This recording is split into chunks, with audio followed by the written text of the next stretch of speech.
and I'm so really happy and excited to be joined by Huzur Mukianima, one of the respected member among Tajik Jamaat, Niso Mulabdul. Assalamu alaikum khola Niso. وعليكم السلام جماعة مولوية غادي مدد. Today is May 15th, 2025. But around this time 30 years ago, Tajikistan, especially Badakhshan, was going through a period of instability. I was just 10 years old, but I still remember how, despite everything, people of all ages were coming together to contribute to what would become a truly historic moment, the first Didar of Maulana Shah Karim in Badakhshan. It was a day that our elders and ancestors had long dreamed of and waited for. Kola Niso, it's well known that on this special occasion, a beautifully crafted coat, gilem, was presented to Maulana Shah Karim al-Husseini by the Badakhshan Jamaat. We've heard that you played a key role in creating and presenting this gift. Could you share that journey with us? Well, I first heard the news from my brother. He brought me the joyful message that Maula might be visiting Badakhshan. He also showed me a few short clips of Maula giving didars and visiting other places. I noticed that in every location, the local people presented him with something unique from their region. That got me thinking. I asked him, can we do something for him too? He said, I don't know, maybe you can. What do you think?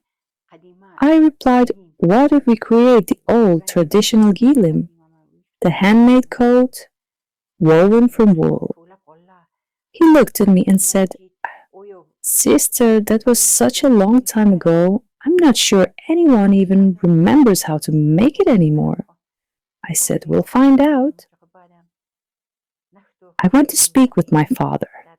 He was very supportive and joined me in visiting elders from one village to another.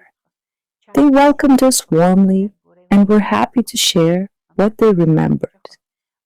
With all the knowledge we gathered, I began to form a clear picture in my mind, how it should look, where to begin, and how to go about it. So we started planning.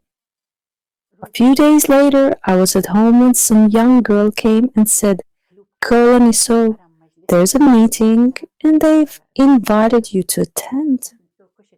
During the meeting, the chairwoman turned to me and said, Niso, what do you think? I know something is on your mind. Share it with us.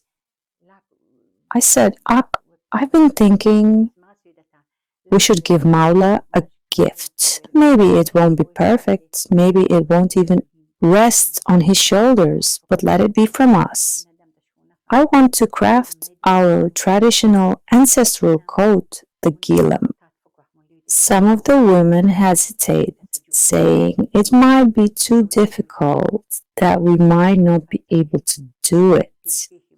But I said, no, inshallah, we can do it. My father often tells me, it's not us who do the work, it's the angels who do it. Wherever Mullah travels, the angels go before him, preparing everything. Sewing, cooking, set in the way. We just need to offer our hands. With God's help, we will do it. Then I told them, this is what I ask. When you go home, tell every woman to gather wool with her own hands, just 4 or 5 skeins. Let it be from their home, from their sheep. Clean it, soften it, and prepare it. Put it in a box with your name on it and bring it to me. I said, I want this gift to pass through the hands of every woman, not just one person's effort, but a shared offering from all of us. Kola, how did you weave the coat? Was it done by hand, or did it require a special machine?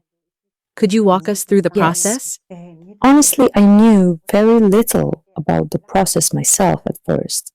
But after speaking with the elders, they told us that a special machine was used.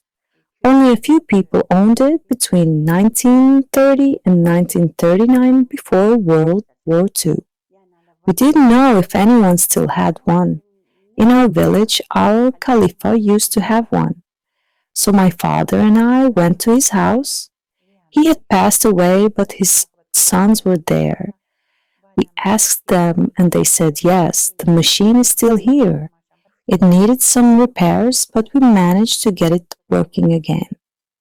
Then we found an elderly man who said he could help us. He told us that when he was 12, he and his mother used to weave gillim, and he still remembered the technique. One day he said, let's fix a time and start the gillim. The morning we began, it was raining. Around 9 a.m., the sun still hadn't come out. We stepped outside after putting on our steraks, and suddenly the sun broke through even though the rain was still falling. A rainbow appeared in the sky. It felt like a miracle, something truly beyond this world. We were all stunned. The old man looked up and said, Shukri Maula, this is a sign. Inshallah, our world will be blessed. Then the weaving began. It took about 5 or 6 days to complete. After that, the coat had to be washed and go through a process called jumachuk. I suggested we iron it, but they told me, no, your iron won't handle this. So 2 strong men came, carrying hammer-like wooden tools. Another man brought buckets of hot soapy water. The coat was folded and laid on a large flat-surfaced stone. They poured the hot water over it, and the 2 men began beating it with their wooden hammers. It was the stick. They pounded it again and again until it became thinner, pressed tight, and dense. Then they tilted it slightly so the water could drain off. We left it overnight.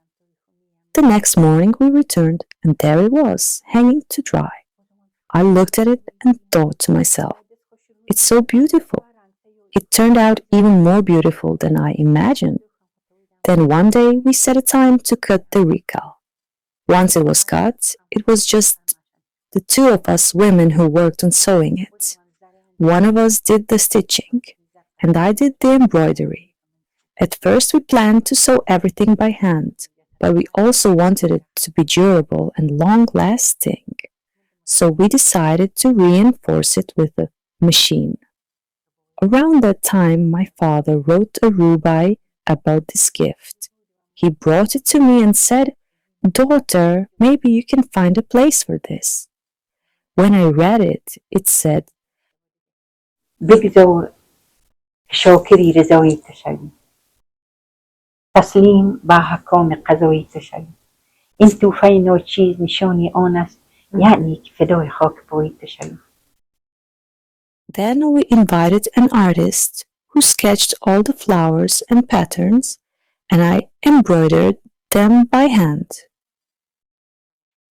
I placed the rubai on the lower front of the gillim in Persian. The artist drew it out, and I carefully embroidered it over his design.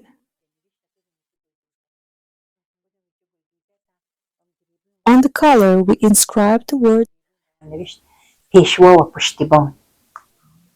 meaning our leader and our supporter. Then the question came up. Who would present the gillim to Mawla? Who would bring it forward? Ogo Nuruddin said, No, sister. This is your merit, your effort. This was your initiative, and you will present it yourself. I said, Ogo Nuruddin, I can't. I don't have the strength, neither physically nor spiritually, to stand before Mawla. I am deeply spiritual. I've been doing dua for a very long time. My father helped us picture Mawla in our hearts with such a deep and special connection. I just don't think I can come before him. But Ogo Nuruddin said to me in Farsi, میتوانی خانم، میتوانی. meaning, You can do it. And so he came. I couldn't lift my head to look at Maula. I kept my gaze low, only saw his feet. He looked at the gillim like this. I was right in front of him. He smiled and said, very beautiful, very beautiful. They lifted the gillim and Maula slipped his hands into it and put it on. Then he said again, very beautiful. What were you feeling in that moment? I couldn't feel the ground beneath my feet. I felt like I was flying. Before this day, my father told me to learn Surah An-Nur. So on that day, I kept reciting it to myself again and again. I don't even know how many times I whispered it.